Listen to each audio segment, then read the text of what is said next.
is carbon tax imposes, I'm going to take the greenhouse industry because it's one of the key industries in our sector that relies on natural gas to heat. And because of the nature and climate we live in, it's an essential part of their business.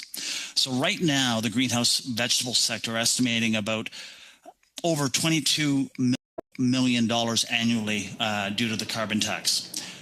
With the lack of an exemption that was denied coming out of the Senate, they're looking at an expected rise to 82 to 100 million by 2030. And I appreciate the other witness providing his commentary. That cost will be passed on. It won't be an immediate pass on, but there's no way the greenhouse industry can take on that burden of cost to move forward.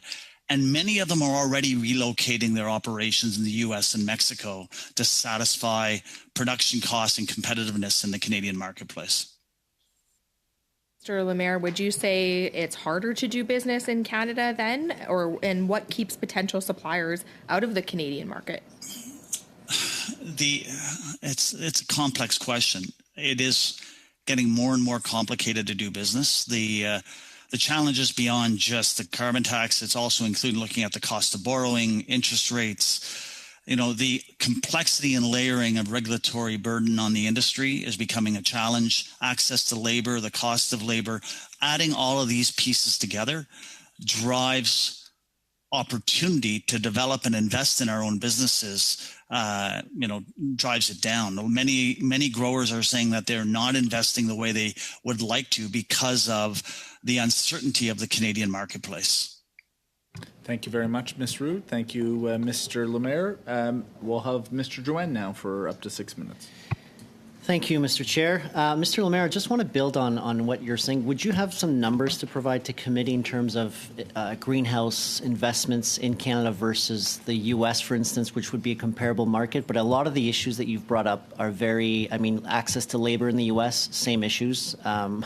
Just talking to our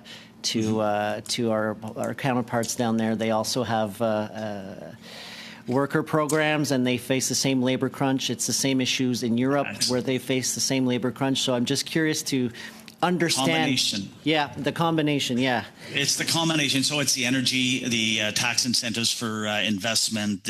There's a range of different elements that link into that shift of investment from one country to the other. You add in the packaging. There's a range of elements that come into play. Sorry, the second part of your question. First was greenhouse. Just because you've said there's more, like a lot of our members are now shipping down to the U.S. I'd just love to see the comparable, because that is, if that's in fact happening, that is concerning to me, and I'd love to see those numbers. Yeah.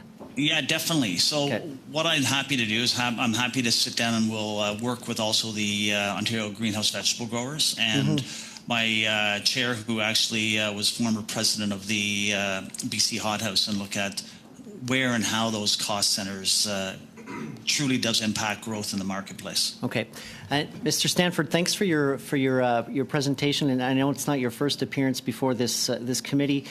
Obviously, you have created a report which outlines sort of the maybe the misconceptions that every grocer that's been before a committee says we are operating in a competitive landscape. Do you believe that they are operating in a competitive landscape when we're talking about the 5 major grocers who own 80% of the market share? Would that be the definition of an oligopoly, or would you say it is a tremendous competitive landscape right now? Well, it certainly does fit the definition of an oligopoly, which is where the controlling share of a market is held not by one company, but by a few companies. So I don't think there's any question about that. Now, is it competitive? Oligopolies do compete with each other. There's no doubt about that. But they compete with each other in particular limited ways that don't necessarily conform to the assumptions of competition as it's taught in economics textbooks. So, there's not a black and white spectrum between competitive and non-competitive. There are ways in which they compete with each other, but there are ways in which they clearly don't.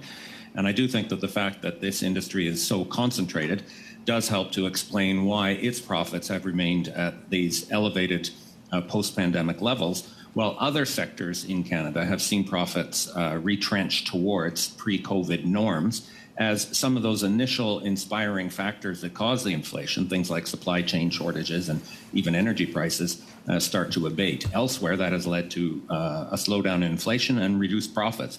In the food retail sector, profits continue to grow, and that is an exception.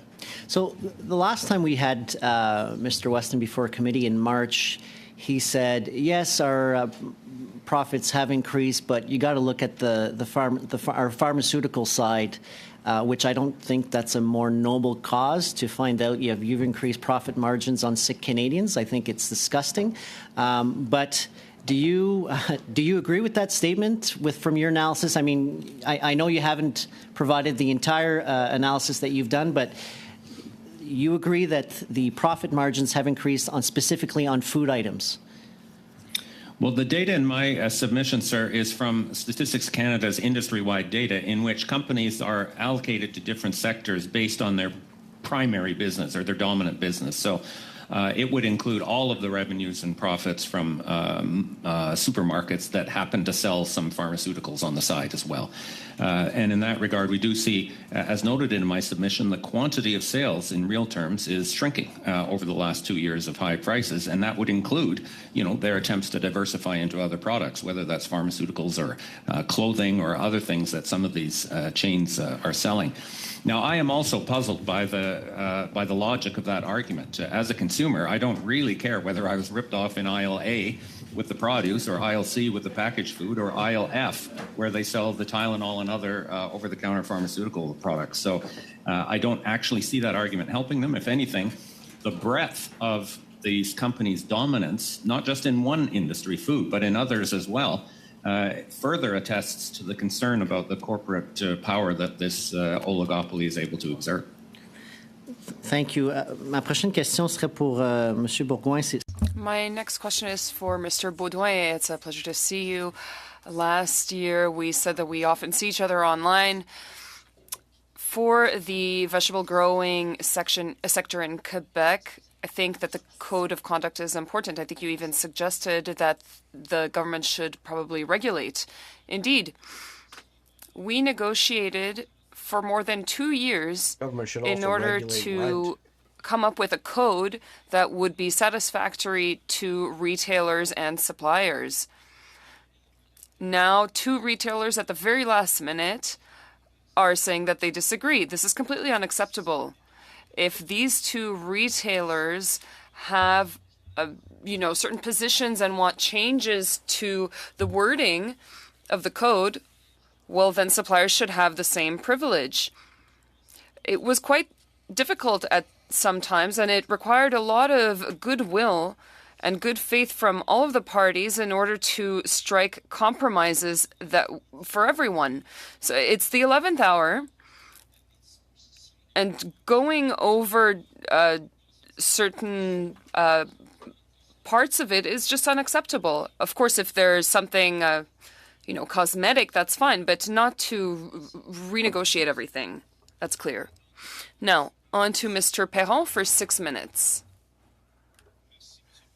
Thank you, Mr. Chair. Thank you to the witnesses for being here. Mr. Bourgoin, I will continue with you. In your opening remarks, you made some very quick recommendations, and I'd like to get back to them. And if you do have time, I'd like you to provide them to the committee in written format. First, you mentioned the importance of the government getting involved in risk management. Can you elaborate? In Quebec, we chose to have agriculture that is diversified and at a human scale. And we favored vegetable growers that are actually family businesses. So the risks are generally quite acceptable. But with climate change, almost the entire risk is shouldered by the small company, and therefore their economic viability is not as possible. I will let Catherine